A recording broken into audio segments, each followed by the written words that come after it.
everyone, and welcome to today's meetup. As a continuation of our partner series, Matt will be leading today's discussion, and today he is joined by Jared Billings from Telisha. Together they are going to unpack and discuss what it means to build a successful AI capability and how to scale it effectively. Before I hand over to them, the session is recorded and the recordings are available on our YouTube every Friday. We love engagement and really enjoy when people ask questions and make comments. So please, if you have anything to say, raise your hand or drop a comment in the chat. I am monitoring the chat throughout the conversation and we'll pose it to Matt and Jared. So with that said, I'm going to hand over to Matt and Jared. Thank you. Hi, everyone, and welcome back to those of you who join us frequently. And thanks for being part of it. And welcome to those of you who are new to us. And I hope I give you enough information and entertainment to join us again in the next few sessions. For those of you who don't know me, my name is Matt Hendy. I'm the CEO of Exidian. We're an AI consultancy. We are a very proud partner of the Ecosystem AI team. We take the platform to market and we integrate and deliver incredible value to our clients and allow the ecosystem team to really focus on evolving an incredible and cutting-edge platform. I'm joined today, as Madison mentioned, by Jared, who is a client of ours at Telisha. When I asked Jared for his bio, he went and put something like a Spurs supporter and a Man United hater, and I think he did that on purpose because I'm a Man United supporter. We're not going to get into that, and I'm not going to tell you that I've put a prediction. I've asked an AI bot to do a prediction on where Spurs will finish and where Man United will finish. So we can be very focused on AI and Telisha. Louis laughing because he's a Liverpool supporter and he's allowed to laugh because of the season Man United had. Well, but let's jump into things. So Jared, part of who Jared is actually is very much come from a similar world that I came from originally, the application development world. He heads up the quality assurance division for the TIH group, but has recently been moved into the head of the AI Center of Excellence. And usually when AI centers of excellence are pulled together, a business is ready to start taking on AI quite seriously. They're putting in structures so that there are teams and professionals that can research and take things through certain processes to adopt these technologies. And we work with businesses that are at all spectrums of their maturity on AI, and it's very exciting that we get to speak to you where you are in your journey. So welcome, Jared. Before we jump into the AI and talking about centers of excellence, not everyone knows Telisha. You're a very unique business. We're either customers of Dial Direct or we've used Hippo to get quotes for us for cheaper car insurance and that sort of thing. Why don't you just tell the group of people a little bit about how the group is pulled together, the different brands, and then how you service the group from a technology and AI point of view? Sure. Hi, everyone. Umbrella Company basically owns brands like First for Women, Dial Direct, Auto and General was our flagship brand. And then everyone knows the Verseker Afrikaans brand and Budget Insurance aimed at lower income people. So we've got all these different brands under one roof. Competing brands, but partner brands at the same time, all serviced through one IT department. We leverage some of the successes that we've had on one brand and move that on to the next brand. In terms of AI decisions and the technology that we use, we need to cater for those brands as well, cater for everyone, build a general capability so that all brands can use it, and then customize and tweak for what each brand specifically wants. We've got a group CEO, Tom Creamer, and heads of each brand, and a short-term insurance CEO as well. So it's a very funny structure that we've got in place, but just know as the IT department, we're servicing everyone. Great. So moving into your new role, you've been around the TIH group for 13 years. Tell me how your role has evolved now that the business is starting to take on AI. And what does it mean that you're leading the AI Center of Excellence? Cool. So my role's evolved a lot along my journey. Started as a call center agent, then I moved around from there. Got to know the business, got to know the product, got a taste of what IT was like. Had a little stint in our marketing department as well. And well, IT is where I eventually stayed, grew into software testing, climbed the ranks as a test analyst and test manager, and eventually I was given the entire department to run. It was along the lines of automation testing, and the automation we started using where we decided to investigate RPA, and the other dev managers were scared of automation, so it was another give it to Jared. Through our RPA automation is where we discovered that this robotic process automation needs to get a little bit smarter. And it was at that point where we were thinking of how do we make this smarter, where the generative AI hit us. And we were like, thank you, gift for our world. And as such, AI became my baby because we were the first to start using it, adopting it, and then putting it into process. Cool. And now you are heading up the Center of Excellence. So obviously, when you form a structure like that, you pull together a bunch of smart minds and go about adopting AI in some form or way. So where do you feel that you are in your AI journey now? Okay, so we at a point where we're ready to move things to production. We actually have a deployment tomorrow night, one of the first and nerve-wracking ones. Quite excited, but very nervous at the same time. We're not yet at the point where we're scaling some of the stuff. We're a little bit scared to scale right now. We're going to see how tomorrow night goes. With all the solutions and stuff that we've gotten and pulled out this year, we've got a lot of solutions that we have in a, let's call it a beta phase. We're implementing some cool stuff, but it took a lot of time to get here. The journey to get things production ready was so different from the traditional tech that we had, and we weren't anticipating it.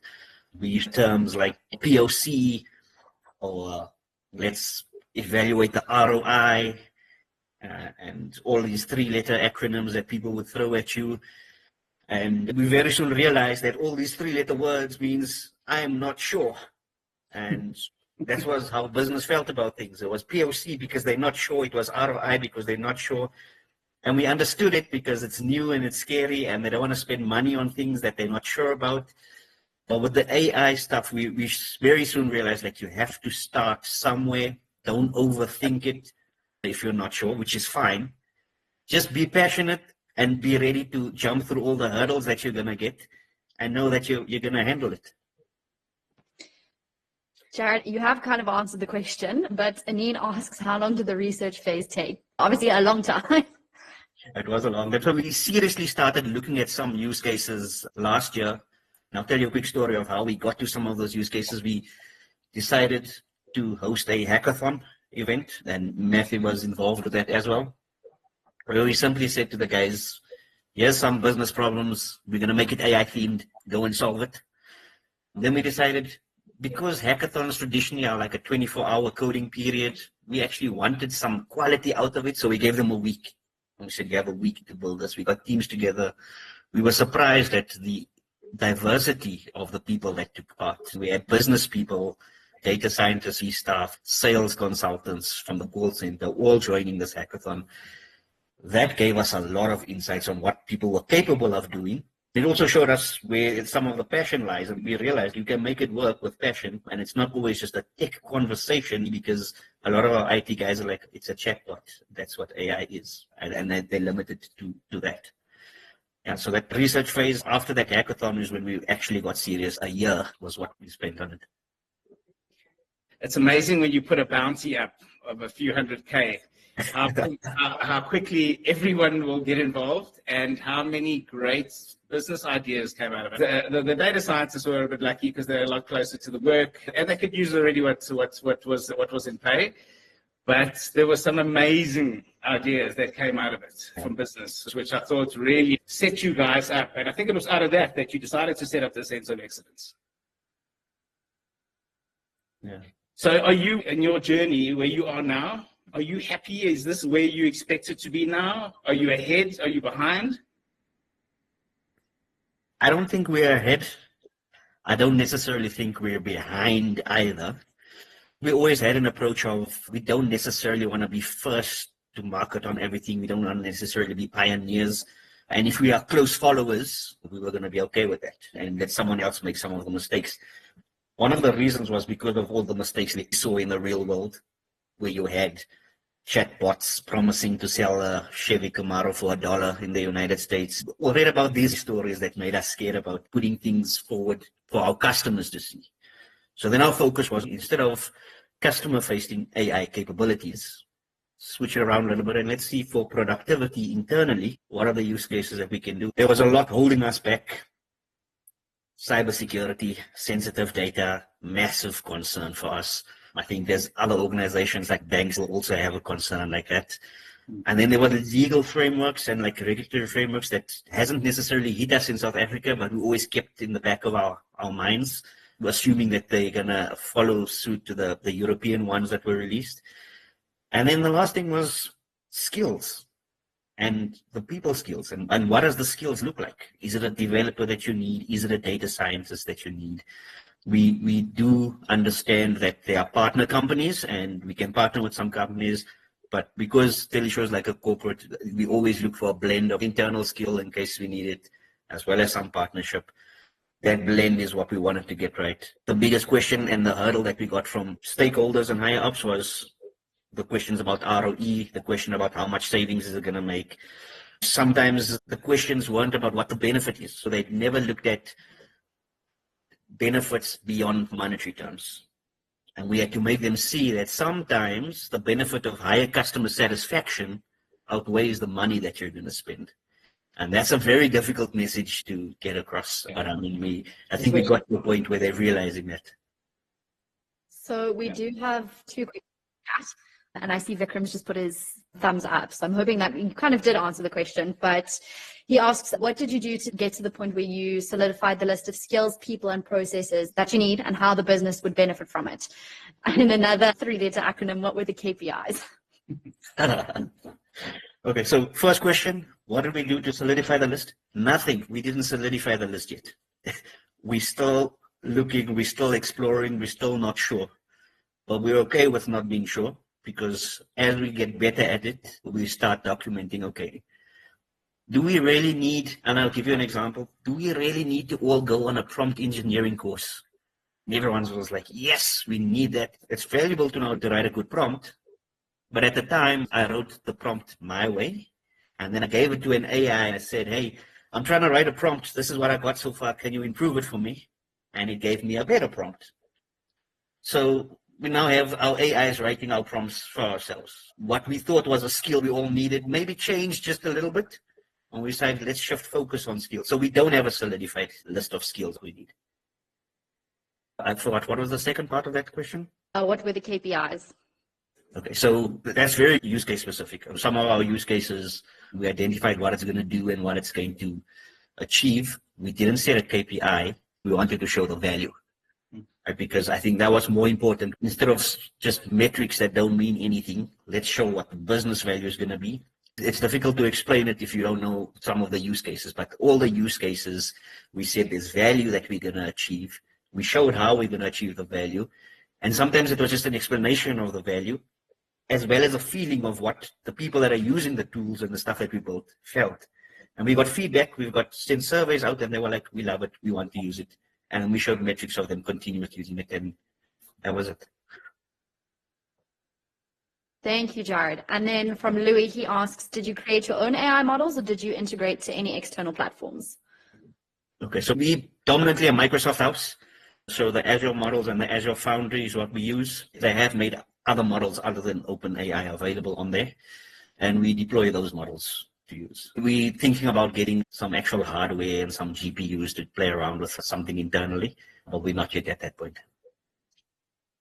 Thank you. And then, sorry, Matt, I'm sure you have lots of questions. And I'm happy to pause, and we must continue fielding them. We spoke a little bit about proof of concept earlier, TLAs, 3-letter acronyms, and proof of concept is a big thing. I wrote about it in a recent article because in South Africa, we love to prove concepts that are proven, unless we just use the 3-letter acronyms incorrectly. I try and push people into talking about proof of value. So if you shift your thinking from proof of concept to proof of value in Teleshow, how are you navigating that shift? How do you get to present and talk about getting budget for proof of values? If I think about it in the ecosystem world, we don't need to prove that machine learning can work in real time. that behavioral science can actually give us hyper-personalization. We don't need to prove it. We've proven it. So it's not a concept to prove. It's something that a lot of our organizations want to see in their space. How do you navigate these terms and the thinking around the POV, POI, POC concepts? Very difficult hurdle for us. I think the first mistake that was made was us in that hackathon showing these POCs. So as much as it was a wonderful event and we had a lot of use cases that came out of it, the wrong people saw it. It was the people up there. And for them, POC means that everything works and we can have this next week. Because I saw it, you showed it to me, you did a live demo, which means it's working. And that was a big problem for us because that put a lot of pressure on us. I think the better thing looking back now was to probably do some type of proof of install, make sure we can integrate it. And that's where all the learnings took place, was when we were actually trying to install and integrate some of these solutions. That's the point where my beard started getting gray and my hair started thinning. I am on some meds for that. But that's where that all started, trying to get this installed and working.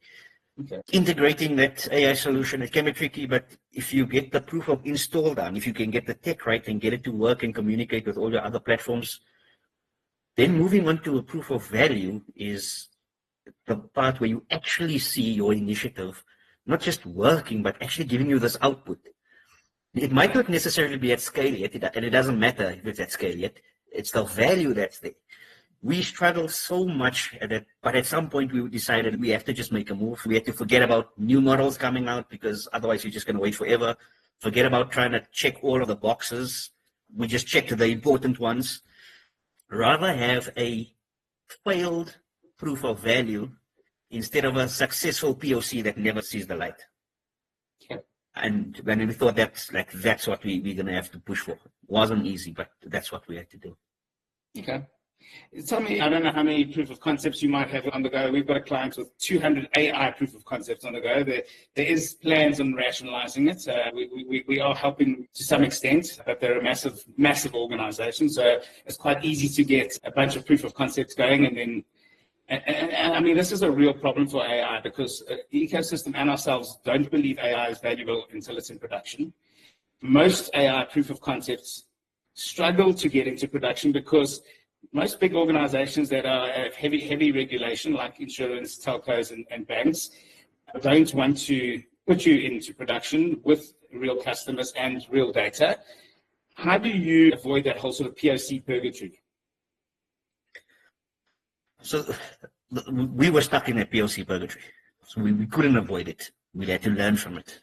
So one of the things I've learned is sometimes you can ask forgiveness rather than permission.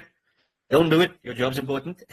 But I've done stuff like that before where we decided, let's build it, put it in production, and then show them, look what we did. I'm sorry I didn't tell you about it. You get into trouble sometimes. Like I said, don't do it. Your job's important, guys. I'm lucky that we've got some awesome management that will just give you a look. But because it's working well, they give you that forgiveness. I think don't do POCs. Scrap it from your AI initiatives. You know what AI can do, what data science can do, what machine learning can do. Don't try and prove something that we already know. Do the proof of install.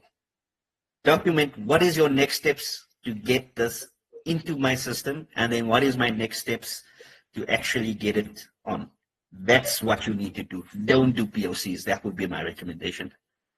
AI often brings the stigma of pace. And the one thing an AI POV or POC doesn't have is pace. When you start, and if I walk you into Teleshow or Louis at Standard Bank, and I say, hey, I want real data, I want to be in a real environment, we can start counting the months it'll take to actually get into that. And we're actually busy working with a client at the moment. He said it, he actually termed it really nicely. He said, eventually we're going to get married because we're going to buy what you're offering us.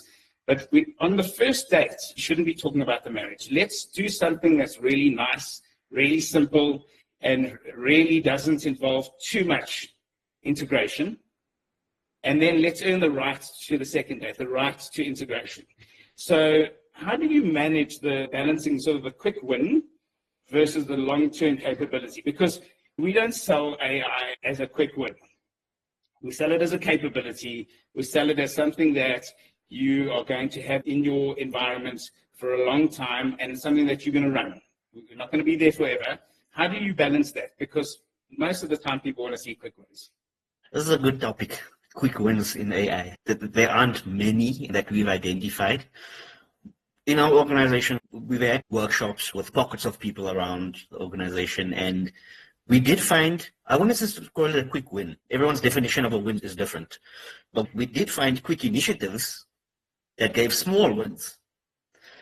Because of where we are in our journey, because of the skills, some of the stuff we don't know, and some of the pain points of integration, we took small initiatives, and even though it's not necessarily a win, we just built it out. But we got learnings from these things, and we decided we're going to tackle the small things first, especially if it's new and we can learn from it, we tackle it. And it was a really nice way for us to create these small AI capabilities. And we found that they can work for some people. Some people want us to create this massive AI that will be able to do everything. But with these learnings and small initiatives, we just became a bit more confident in allowing us to tackle the big ones. Okay, that's fair. I think I saw a comment or a question. Yes, we do. I missed one from Keith, but I believe, Jared, that you have already answered it, which was kind of from start to finish, how long did it take to convince for POC, which the answer was don't do a POC. And then Peter asks, could it be that POCs potentially fail due to inadequate change management within the business? Or within business, not the business. So it's possible how you structure your POC. I'll give you an example of a POC that we did.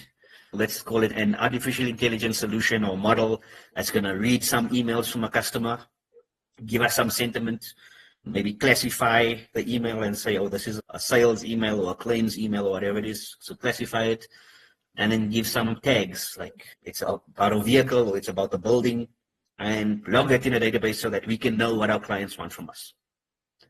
Do a POC, let it read emails, time for us to put that into production. And then we overlooked some things in that POC phase. We proved it can work. We proved it can read emails. We proved that it can do the classifications and write the stuff to a database. What we didn't cater for was that our contact center doesn't use Outlook. They use some other contact center management system where the emails go through Exchange and it goes through a whole lot of security gates and spam filters and then eventually lands up in this. And we struggled to get this thing integrated. That's why, from a POC perspective, I mean, that's a 3 or 4 day thing that was built. From a perspective of getting that installed took us months. Sure. So I think if we went straight into let's get it working in our environment and not necessarily at a POC stage, we would have gotten it a lot quicker. We would have had learnings a lot quicker. Any other questions? Yes, one from Louis. Tasks like document classification, sentiment analysis, and chatbots all require very different AI capabilities and skills. How do you select use cases and then the next action? How will you scale? Will you choose only specific pain points that will either deliver great value or cost reduction? Yeah, Louis, I wish it was my decision. I would focus on pain points, not necessarily cost reduction. Some people in the organization will say otherwise. Okay, cool. Selecting the use cases and the next action, also not me. What we've done, and we've managed to do it quite well, is we've managed to show what we've learned in terms of our capabilities, right? We've managed to build little models for chatbots. We've built some data extraction models, all these little models, and we've actually built this little, I want to call it let's call it a Play Store, a Teleshow Play Store.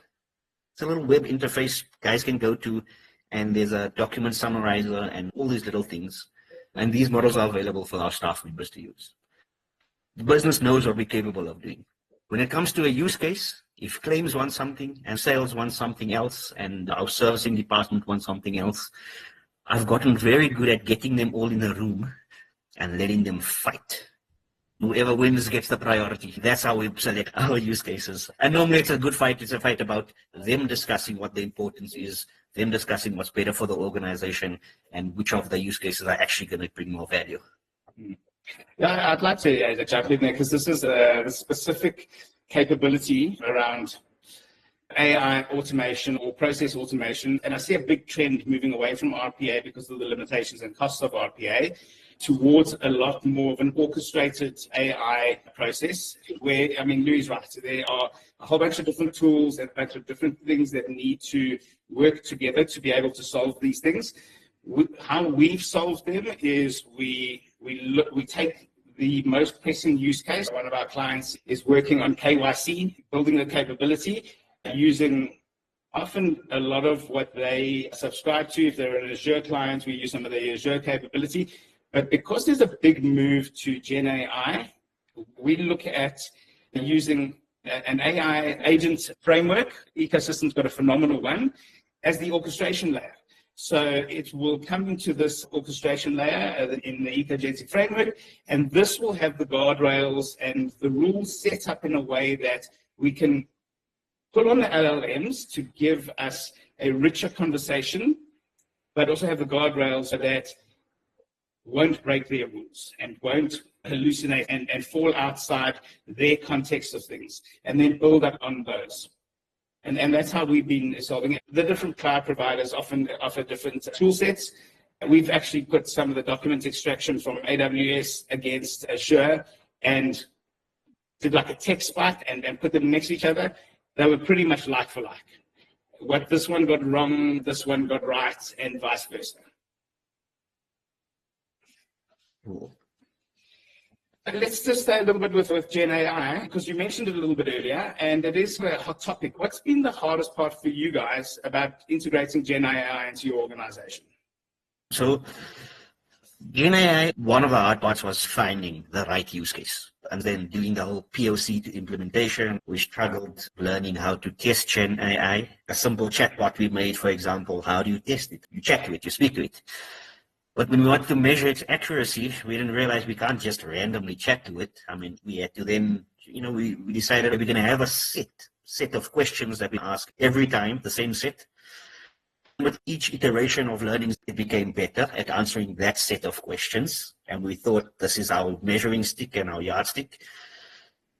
And then when we eventually put this into production, we realized our users don't actually ask those questions the way we ask those questions. So I'll give you an example. Let's have a chatbot that's been trained on your company's HR policy, as an example.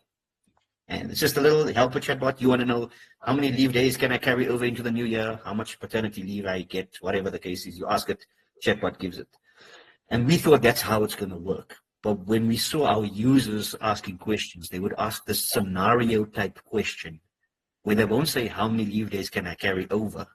They would say, I took leave last week. I've got another 3 days scheduled for next week. And then I'm planning on taking leave next month as well. How much will I have left to take over into the new? And that just confused me. The testing was the difficult part. The Gen AI testing was so tricky. There was some stuff around governance and security about it having data. And then when it came to image generation, who owns it, all of those questions, and we just swept that under the floor and said, well, it's our internal model hosted on Azure, so it's ours. As long as we have that security first, we'll have the freedom within this boundary to explore and build until the laws hit us. Nice. Steve, you had a hand. There was a hand up. It's David. I did. I couldn't find the question box, but I think I found it now. That's all right. So ask away, David. Yeah, thank you, Gerard. You mentioned training your chatbot. I'm just Yes. interested because training can mean many different things to many different people. I mean, were you using serious fine-tuning for that, or RAG? Or No, we were using RAG. Text in your prompts, or Yeah, so we were presumably using you're RAG. using vectors, embedded vectors to match. Yes. But yeah. So what we did was, because we decided on trying to do one chatbot that can maybe answer a multitude of questions, we had one user interface chatbot. So we created a little drop-down box where you could now choose, I want to ask an HR question, I want to ask a cybersecurity question, I want to ask a product question. And each of the drop-down boxes then related to a different vector store, and then we used RAG to retrieve the information for that. And that seemed to be a better way for us to do it, so that we can have a lot of reusability with what we built. Okay. So if I understand correctly, then you essentially you processed internal documents, converted those to embeddings, and then Yes. matched the query and converted that to embeddings and did your search on the embeddings. Perfect. Cool, thanks. Let's talk a little about AI in the application world. We talk about build versus buy. In AI, we believe in both. I mean, the ecosystem platform is built in such an incredible way that you get so much out of the box, so many accelerators, but then your data scientists can still get on top of it, build out models, build out. If I think of one of our telco clients, they've built so many use cases and got them into production. What's your view on the trade-offs between investing in off-the-shelf AI solutions versus building custom models tailored to Teddy Schuur's needs? To be successful in this journey, like other areas of IT as well, you need a bit of both. You need to understand where you want your solutions close to the chest and what you want bespoke to your company. But then also understand that you don't necessarily need to build something that's already built, as long as it can pass a proof of install and fit nicely in your environment. I mean, obviously, cost is always going to be a factor with a lot of these companies. It's how much can I buy versus how much is going to cost me to build. Proper evaluation process, 9 times out of 10, buying something takes the hard work off my shoulders. If the contract is right and you're responsible for all maintenance and when something goes wrong, I can just give you a call. Some of that stuff is easier and worth doing.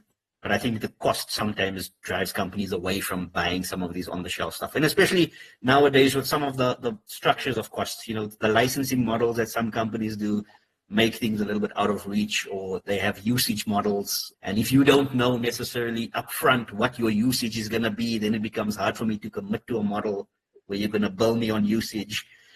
But you're going to at some point need a bit of both. It's the same like if you buy your BMW and you buy it with a service plan. I mean, you're not a BMW mechanic, so don't try and do all of it in home. Don't try and service that BMW in your house. There are mechanics out there for a reason. You bought it, let them service it. And at some point, you can get rid of it. I've got 1 or 2 more questions, but I wanted to ask something that always comes up whenever we're in discussion with any client who's evaluating AI. It's all about data. My data is not in the right structure. We can't even think about AI. What has your experience been with that conversation? When you first started, it was like, our data is a mess. And I know you guys had some serious legacy mainframes in your environment. What did the data conversation sound like, and where is that sentiment now? Your data is a mess when you start off your journey. Your data is going to be a mess in the next 2 years. It's probably going to be a mess in the next 10 years as well. You don't necessarily always need the data to be perfect, right? If you think of, if you had started, let's call it 2 years ago when the Gen AI phase hit and everyone was like, oh, ChatGPT, yeah, the world's going to change. If at that point you decided AI is what you want to look into, and you knew at that point that our data is not all that grand, and you kind of don't have control of all the historic data, it is what it is, you can go do cleanups. But what you could also do is just make sure that from this point onwards, the data that I want for my particular use case is going to be clean. You got to start somewhere. If we had this conversation today, you would have at least had 2 years worth of data that's in a fantastic place to actually use. So I don't believe the data is everything. I'm not saying the data, I mean, we all know if it's rubbish in, it'll be rubbish out. So the data is important. What I'm saying is if you're going to wait to fix your data, you are lying to yourself. You don't have priority to fix your data. You don't have the time to fix your data. You don't have the business buy-in from the stakeholders for everyone to put down their tools and work on fixing the data. So it's not going to happen. You need to be able to select from your data that you do have what's at least in the, let's call it 90% good enough. And I mean, give yourself some measurement tools and say, what does good enough look like? And I'm sure you have some good enough data to work with. And I suppose if you have a good AI or machine learning platform, with something like cold start capability, you can actually improve your data by using the technology. What are the biggest opportunities you see for AI in the next 2 to 3 years? I'm not going to give away some of my ideas, but I've had some amazing ones. When you and I first got chatting, you were telling me that Tom, your CEO, had this vision about like this fully automated contact center completely run by AI. I don't know if that vision is changing. I'm sure there's no fully automated contact center yet, although I feel like one phones me fairly regularly. What do you imagine in the next 2 to 3 years? What can you dream of? So I'm not going to give away some of my ideas, but I've got some fantastic ones we're playing around with. What we have done and how we've segmented our stuff is we've taken this AI capabilities and we said, okay, we're going to look at it from 3 different points of view. We're going to do general productivity tools for internal. And there we'll get some feedback from the users and the internal guys of what they want to use AI for. And then we want capabilities for specific departments, maybe sales and claims. There's a lot that can be automated and AI'd. And then there's those bespoke use cases, which is just something that can maybe give benefit organizational wide. So we're looking at those 3 different segments. I mean, we evaluated some ideas for each. I think within the next 2 to 3 years, we'll have 4 or 5 of capabilities within each of these 3 segments. It took us a long time to get to a point where we would deliver the first one. After delivering that first one, and this is one of the tips I can give anyone who hasn't started yet, get your first AI solution out. Get it out, and then the confidence will grow to bring on the next one and the next one. Once you get that first one out and your business stakeholders start seeing it in action, the support comes, the capabilities, the ideas all come. So that's what you have to do. Get your first one out there. Can I quickly add a question from the chat? Yeah, absolutely. I've got only one last question, so please, and audience, please jump in and fire away. Perfect. Keith asked this, and I think it touches nicely on the different AI capabilities you're talking about. But he asks, what are 3 areas in AI right now which are unique in terms of capabilities that AI has that people don't see? Is there anything bubbling currently? Okay, so I don't necessarily think there's anything that people don't see. It's all about how you apply the capability, which is the differentiator. The chatbot, doesn't matter what it's chatting about, it's still a chatbot. Document extraction or data extraction is still an extraction of data. But if you start coupling that AI capability with some type of automation, right? And this is what we were investigating in our space, was making my RPA bots smarter. Then you get to open up some new ideas. I'll let one loose here about one of the ideas that we want to do. Because I look up after the QA team and testing is an important thing for me. We have systems that we always want tested. So we built a bot that can do a test on our sales process. We did another bot that can do a test on our claims process on a different platform, and another bot that checks our website. I don't want to schedule all these bots to run all the time because sometimes the environments aren't down. So we have the bot monitoring a mailbox. We have an AI capability. And now I send a mail to this mailbox. The AI reads the mail. The mail says, please check if our sales platform is working. That then takes that information, understands I need to check the sales platform, calls an API that triggers off my bot. My bot then does the sale, gets a report back to the AI. The AI evaluates the report and replies back to me and says, hey, Jared, you asked me to check the sales platform if it's working, and it all looks good. Right? That's a job of a tester done within a few minutes. And that's when you start marrying capabilities from automation and some of the AI stuff. There's a lot of potential when you start doing that within your business processes in particular. Does that answer? Who asked the question? He's capping. Okay. So we do have a few more questions, but Matt, I think I'm going to hand over to you and you can finish up and then we can save these questions. Yeah, that was a wrap-up question to ask Jared. If anyone was starting off the AI journey, I know a lot of organizations are quite mature, but if you were to give advice to any organization that was just about to start their journey like you guys had a year ago or so, what one piece of advice would you give them? Okay. So I wouldn't give one piece of advice. A couple of small pieces, right? Just do it. You are not going to break a large language model. Just don't be scared to experiment with it. Experimenting is key, especially if your organization has a lot of internal developers. You need to let these guys use the AI. Fair enough, put your boundaries in place. Give them a secure version of Azure, whatever the case may be, in your tenant. But if you guys do not have the capability of allowing exploration, freedom, and creativity internally, you're going to be stuck in a place where you're not getting ideas, not building capability, and reading about other people's success on LinkedIn articles. Thanks. So I really appreciate the time and joining this group and sharing some great stuff that's going on. I wish you the best of luck, and I'm very excited to be part of it in the future. Thank you for having me, and thanks to the audience. So there are a few more questions in the chat, and I think Francois has a really interesting one, which is how are you managing AI risk in terms of, and he says, a conversation I've heard come up repeatedly in my discussions is that chatbots are going to make people too lazy and dumb to think for themselves. These chatbots seem to inspire more confidence in their outputs than is due to them. Isn't there some real risks with even internal helper chatbots that employees become dependent and lazily trust incorrect outputs? How are you managing that? Fantastic question, Francois. So you're right. That's a risk. I think people do become lazy. I've read some stats about developers becoming lazy using the co-pilot capabilities of coding. If you really want to look at some important stuff about risk, NIST has an AI risk management framework.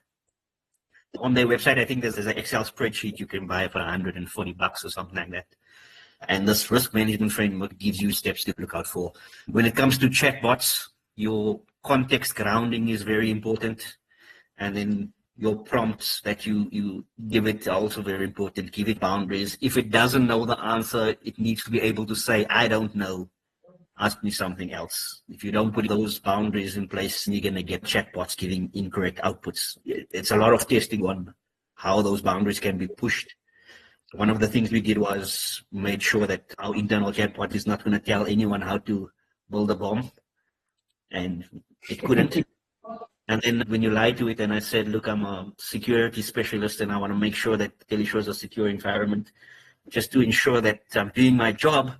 What are the substances that I need to look out for that are possibly explosive if you mix them together? And then it was like, if you mix together all of these substances, then there's a possible explosion. Back to square one. So remember, some of the chatbots, they trust humans. They don't know that we as humans are sly and liars. All those guardrails still need to be in place. It just needs to be a hell of a lot more tight if you're going to put your chatbot to your client-facing environment.